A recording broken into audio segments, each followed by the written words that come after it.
Hello, and welcome to Why Make, the podcast where we talk with artists about why they make, with me, your host, Eric Wolkin. If you'd like to learn more about Why Make, please go to our website, why-make.com. Also, please consider supporting the Why Make podcast by again going to whymake.com and clicking the donate button. All donations are tax deductible through our fiscal sponsor, Fractured Atlas.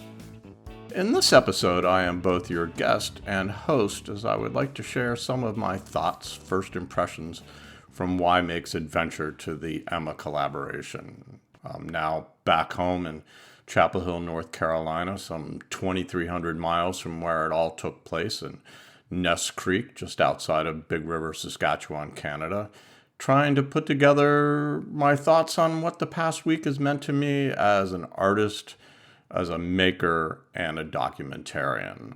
If you are curious to see images from our trip, I will be posting images on the webpage for this episode. Just go to the podcast page on the website. For those of you who have not heard of the Emma collaboration, in a nutshell, it is a week of creativity and chaos in which makers of all stripes collaborate on making largely absurd and fantastical items out of materials found in a carefully curated junk pile. Well, the point of the gathering, as stated in its name, is collaboration. Nobody makes anything on their own at this event. Every piece made is a process of collaborating with one or more artists. Someone may drive an idea or come up with an original concept, but it is the power of the individual contributions to an idea that truly makes the work at Emma sing.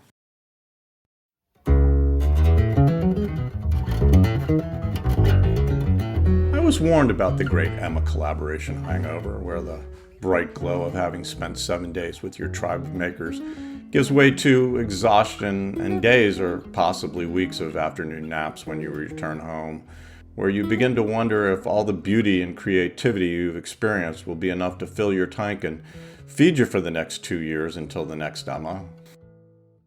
So let's start with the fact that I had never planned to participate in Emma as a maker. I intended to be the fly on the wall and merely observe and document, but such is the pull of gravity or the depth of my disease as a maker that it was impossible to resist. Within minutes of arriving at the Ness Creek site for the Emma gathering on Wednesday afternoon, I'd already pulled 2 pieces from the junk pile, which is the starting point for most ideas at Emma. I claimed a bench in the lower wood area and was looking for folks to collaborate. This is not the well-trodden path of a documentarian, but it's a path I know well, and I went right to it like a duck to water, but more on that later. For a novice filmmaker and documentarian, Emma is a challenging environment. The studios are basically just open shelters where the bright northern sunlight streams in from all directions and meets a dark interior. It's far from the ideal in terms of lighting for filming. The studios are loud with the noise of power tools and the constant undertone of music blaring from Bluetooth speakers, and I was overwhelmed on how to move forward.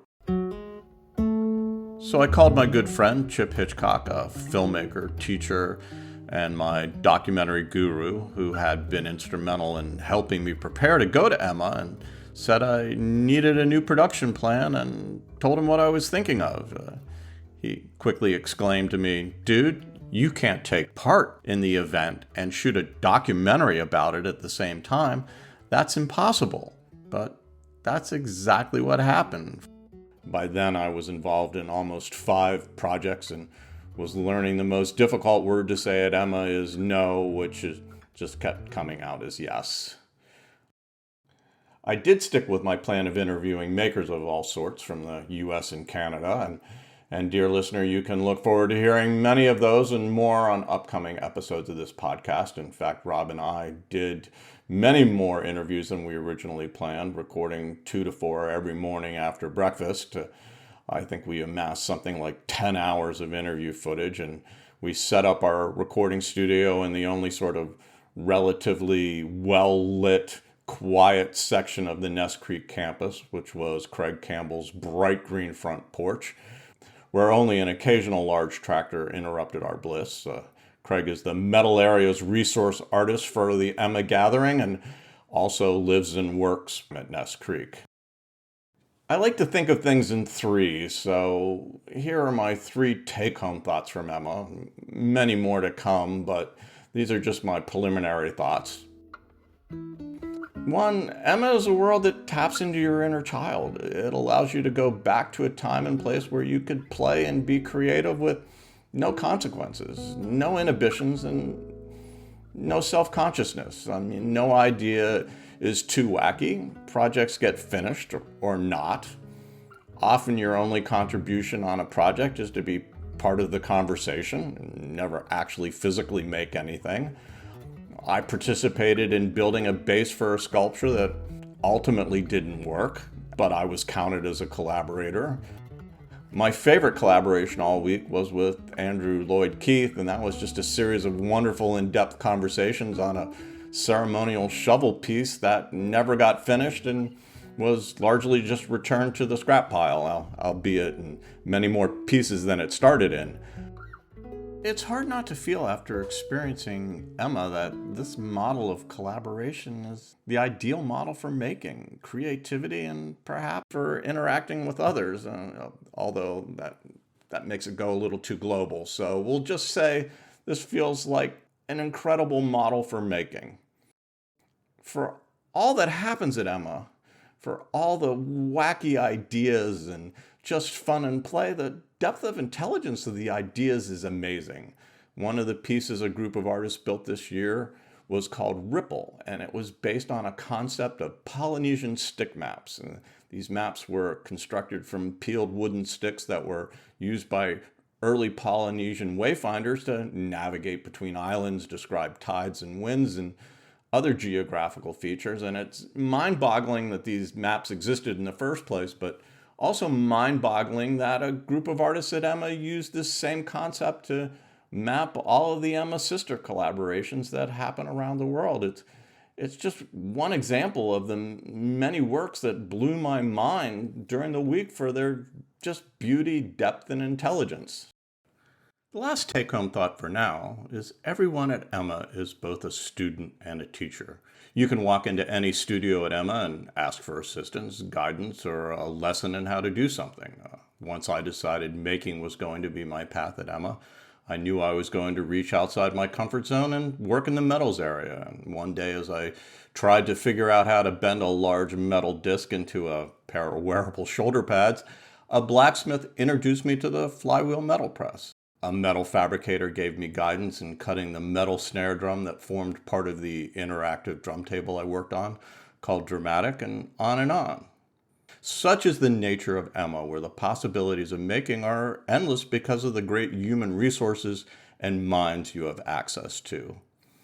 So what is next? Well, Rob and I will try to bring the unique place that is Emma to you through this podcast and through our video page. We have recorded over 10 hours of interviews, took hundreds of still photos, and I still managed to shoot quite a bit of film.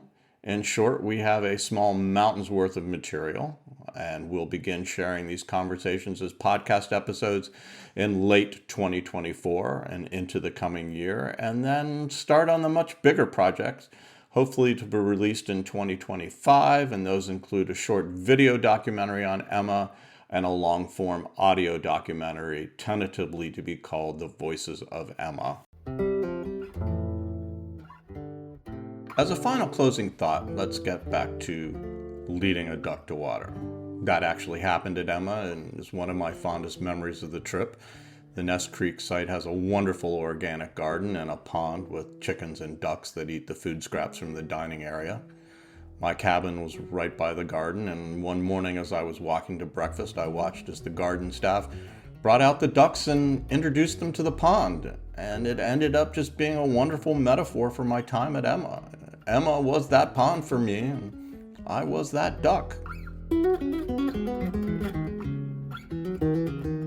Many thanks are due to the Emma board for both inviting and giving YMake financial support to attend the collaboration.